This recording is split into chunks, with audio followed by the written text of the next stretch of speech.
తాకట్లో ఉన్న మీ బంగారాన్ని విడిపించి ఆ రోజు ఆన్లైన్ రేటుకి కొంటాం. Sharma gold company. నమస్తే రమ్మగారు. నమస్తే జయ. రమ్మగారు, మనకి ఆంజనేయ స్వామి అనగానే సింధూరం గుర్తొస్తుంది. ఓన్లీ ఆయనకే ప్రత్యేకం, మనం ఆ కలర్ ఇంకెక్కడా చూడం.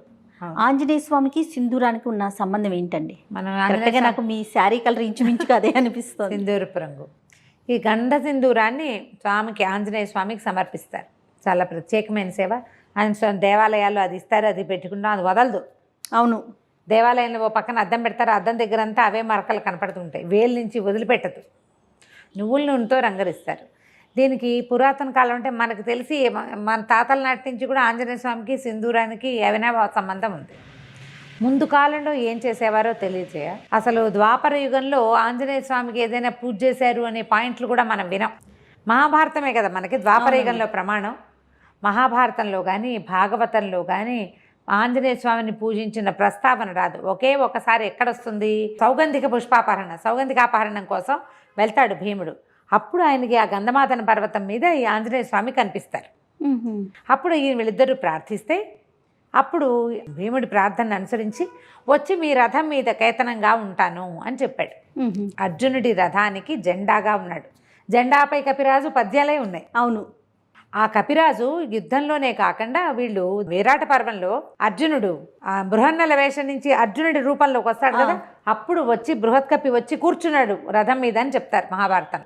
ఓహో, కపి వచ్చేసాడట. ఆంజనేయ స్వామి వచ్చి యుద్ధం అనగానే అర్జునుడి రథం మీద ఉండాలి, వచ్చి కూర్చున్నాడు అని చెప్తారు. అవి తప్ప ఆంజనేయ సేవా కాలాలు మనం అసలు చూడం.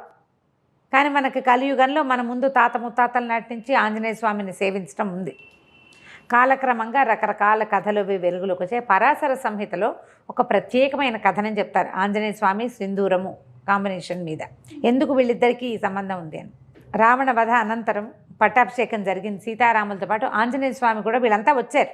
ఓకే, ఆంజనేయ స్వామి సుగ్రీవుడు, తార, అంగదుడు, రుమ వాళ్ళే కాకుండా మళ్ళీ విభీషణుడు, జాంబవంతుడు అంతా కూడా శ్రీరామ పట్టాభిషేకం చూడడానికి అయోధ్యకి తరలి వచ్చారు. చాలా కాలం ఆంజనేయ స్వామి సీతారాముల సేవలోనే ఉన్నాడట. అయితే ఒకనాడు ఆయన వచ్చేసరికల్లా సీతాదేవి సింధూరం పెట్టుకుంటుంది, బొట్టు పెట్టుకుంటుంది. అప్పుడు పాపిట్లో బొట్టు, సీమంతంలో బొట్టు పెట్టుకోవటం మన విధానం కదా. రామాయణ కథ అంతా నార్త్ ఇండియా కథగా మనం చెప్పుకుంటాం. వాళ్ళకి పాపిట సింధూరం చాలా ముఖ్యం ఆ ప్రాంతం వారికి. బొట్టు పెట్టుకుంటుంటే ఈయన అడిగాడు, అమ్మా ఈ సింధూరం ఎందుకు పెట్టుకుంటున్నావు నువ్వు అని అడిగితే సీతాదేవి చెప్పిందట, రాముడు అత్యంత ప్రీతిపాత్రుడుగా ఉంటాడు. బొట్టే రాముని యొక్క ప్రీతి, ఆయనకి ఇష్టం. రాముడు ఎక్కువ కాలం చల్లగా ఉండటానికి ఈ బొట్టు పెట్టుకుంటేనే ఆయనకి మంచిది.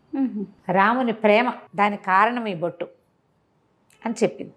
ఈయన ఆలోచించుకున్నాడు, ఈవిడ ఒక్క చిటికెడు బొట్టు పెట్టుకుంటేనే ఈవిడ తప్పిపోతే రాముడు ఎంత దుఃఖపడ్డాడు. ధీరోదాత్తుడైన వాడు, మామూలు వాడు కాదు, మహావీరుడు. ప్రపంచంలో ఉన్న వీరులందరినీ తోసిరాజనగలిగిన వాడు. ఆమె లేకపోతే ఎంత దుఃఖపడ్డాడు. అంత ప్రీతి, చిటికెడు బొట్టుతోటి అంత ప్రీతి వచ్చింది, అంత ప్రేమ భార్య అంటే. అందుకని ఆ సింధూరాన్ని తను కూడా పెట్టుకోవాలనుకున్నట్టు ఆంజనేయ స్వామి.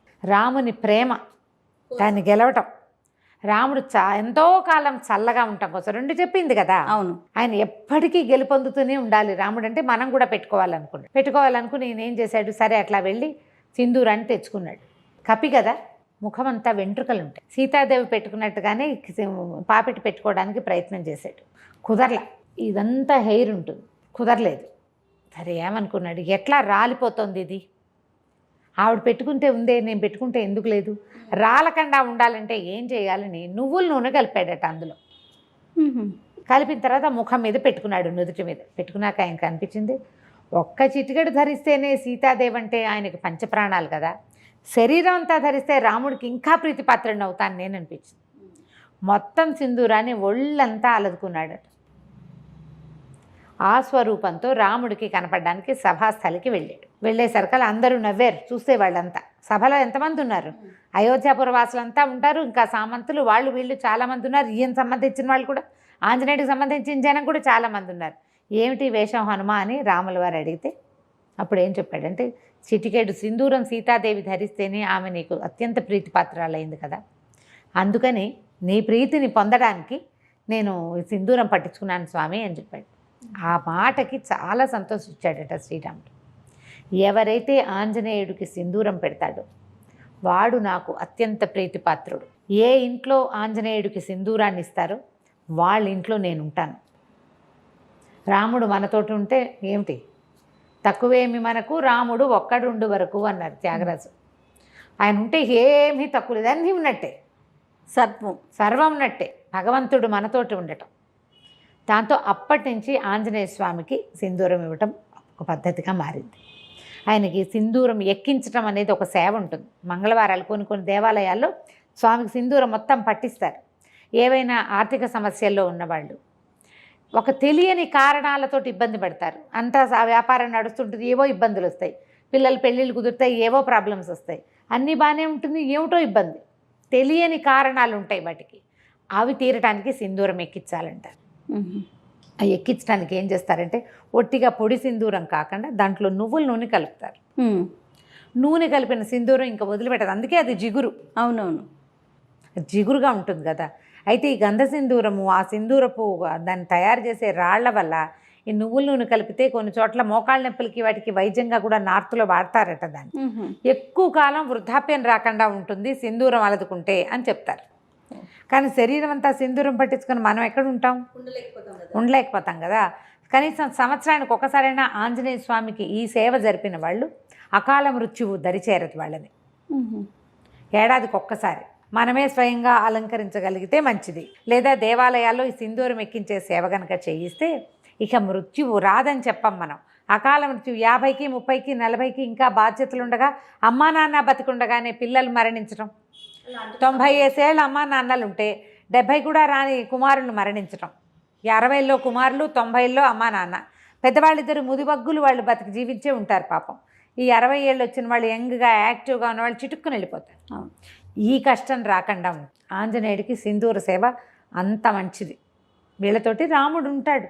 మామూలుగా మనం ఏం చెప్తాం, సహస్రనామాలకు తుల్యమైంది రామనామం. అదే కదా, శ్రీరామ రామ రామేతి రమే రామే మనోరమే సహస్రనామ తత్తుల్యం రామనామ వరానని. ఒక్క రాముడనే నామమే 1000 నామాలకి సరిపోతుంది. ఇంతకీ ఈ 1000 నామాలు ఏమిటి? 1000 రామనామాలు కాదు, 1000 వేరువేరు నామాలు.